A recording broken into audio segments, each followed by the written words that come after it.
Hello everyone, and welcome to another episode update. I've been slowly building up a way to teach the player how to play my game. When you start the game, you'll see a drawing board behind Diablo's desk that tells you to check his planner. By pressing the escape key, you can pause the game and access the How to Play page.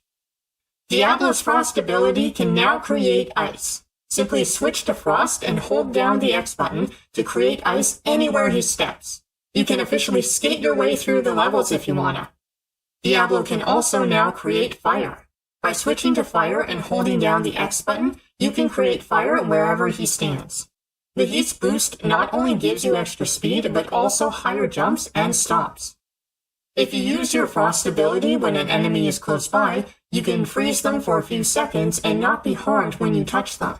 If you use your fire ability when they're close by, you can actually set them on fire and they'll panic for a few seconds. When enemies get hit by crates or hazards, they're stunned for a few seconds. They turn yellow and stay in place. During this time, the player can move by them without being hurt. This also works for hazards like hot pots. When you walk up or jump on certain walls, Diablo will kick off of it, giving the player extra air and travel. I reworked an old mechanic involving some of the interactable objects in the game. You can kick the objects in the direction Diablo is facing. This is helpful when dealing with the jumping rats. A couple of these items can affect the thermalium platforms, however. Some portraits hide a secret passage the player can take to get around the room.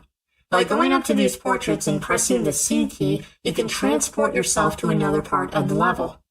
Furthermore, I'm creating more than one way you can get through a room. I'm aiming to get it to the point where there's at least one way you can use your abilities and interactable objects to get to the other side of the room, using only your fire power, using only your frost power, or even try to just use the interactable objects and your base movesets as fun challenges. For anyone who's played the game, you'll know that the character sprites are either black and white sketches or colored stills. This is because I've been deciding on what kind of style I want for the game.